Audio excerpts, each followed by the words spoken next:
आज से तकरीबन 3000 साल कबल मिस्र पर एक जालिम व जाबिर बादशाह फ़िरौन की हुकूमत थी, जो न सिर्फ एक जाबिर और सरकश बादशाह था बल्कि उसने खुदाई का दावा भी कर रखा था और खुदाए हकीकी को ललकारने की जुर्रत की थी। फ़िरौन नहायत ही बद किरदार और जालिम तरीन शख्स था। फ़िरौन ने अपनी रियाया को हुक्म दिया था कि वो उसके आगे सजदा करें और जो कोई भी उसे सजदा करने से इनकार करता वो उस पर जुल्म के पहाड़ ढा देता, यहाँ तक कि उसे कत्ल करवा देता।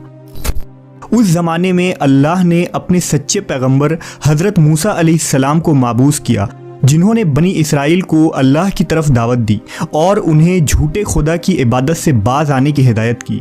लिहाजा खुद फ़िरौन के महल में मौजूद एक खातून ने मूसा अलैहिस्सलाम के दीन को कबूल कर लिया और उस लाशरीक अल्लाह पर ईमान ले आई। उस खातून का नाम मशाता था, जो फ़िरौन के महल में खादिमा थी। फ़िरौन ने उसे अपनी बेटी की खिदमत और कामकाज करने पर मामूर किया था। एक दिन का वाक़या है कि वो खादिमा फ़िरौन की बेटी के बालों में कंघी कर रही थी। कंघी करते हुए उसके हाथों से इत्तफ़ाक़न कंघी गिर पड़ी। वो उठाने लगी तो उसकी ज़बान से बेसाख्ता बिस्मिल्लाह निकल गया।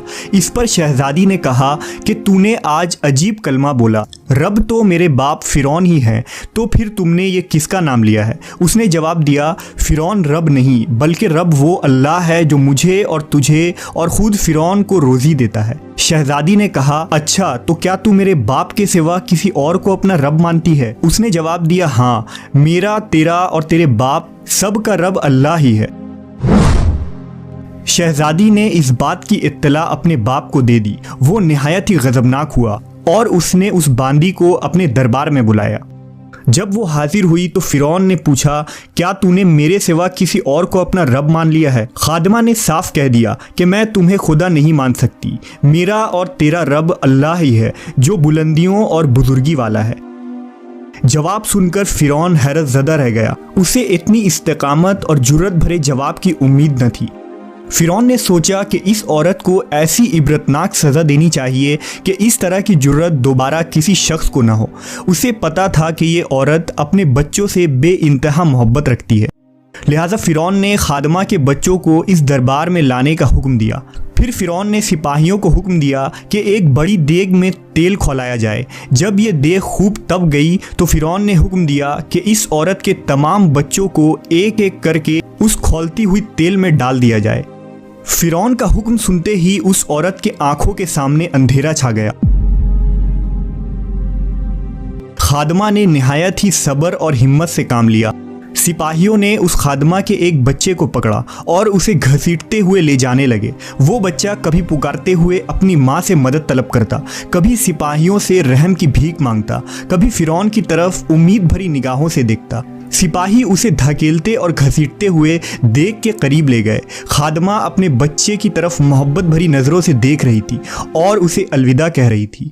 चंद लम्हात में उसके जिगरगोशे बच्चे को खौलते हुए तेल में उंडेल दिया गया और कुछ ही लम्हे में उस मासूम की हड्डियां तेल के ऊपर तैरने लगी।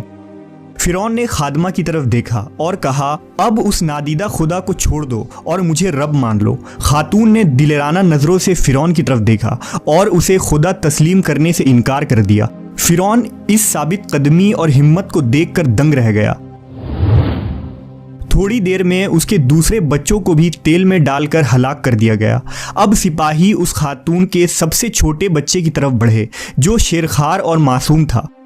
जब सिपाहियों ने उस बच्चे को छीना तो बच्चे ने ज़ोर से चीख मारी। माँ का कलेजा मुंह को आ गया और उसे ज़ब्त न रहा। वो ज़मीन पर गिर पड़ी और ज़ारो कतार रोने लगी।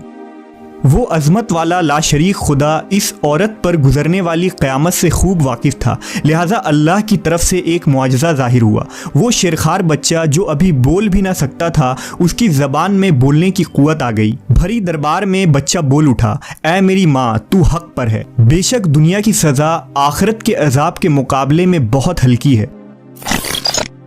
फ़िरौन के दरबार में मौजूद लोग इस बच्चे की आवाज़ सुनकर हैरत ज़दा रह गए, लेकिन उनके दिलों पर लगे कुफ्र के ताले फिर भी न खुले।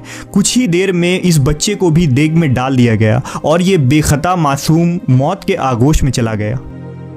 अपने तमाम बच्चों को अपनी आंखों के सामने फ़िरौन के जुल्म के भेंट चढ़ते हुए देखने के बाद उस खादिमा का दिल फट पड़ा था। अगर वो चाहती तो अपने मासूम बच्चों को इस दर्दनाक मौत से बचा सकती थी।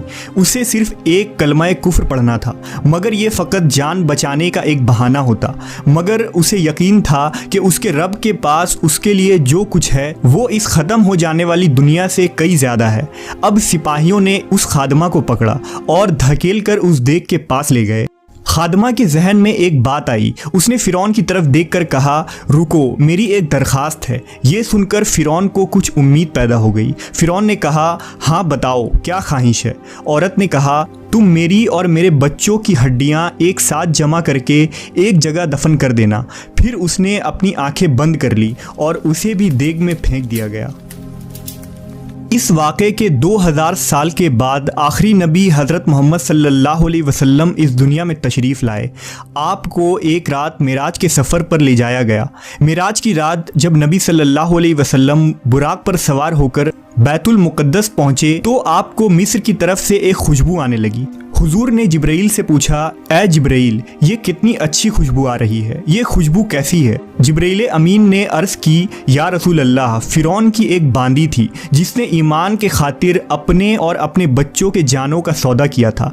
उसके और उसके बच्चों के हड्डियों को जहाँ दफन किया गया था, जिस दिन उन्हें दफन किया गया उस दिन से लेकर आज तक ये खुशबू आ रही है और ये क़यामत तक आती रहेगी।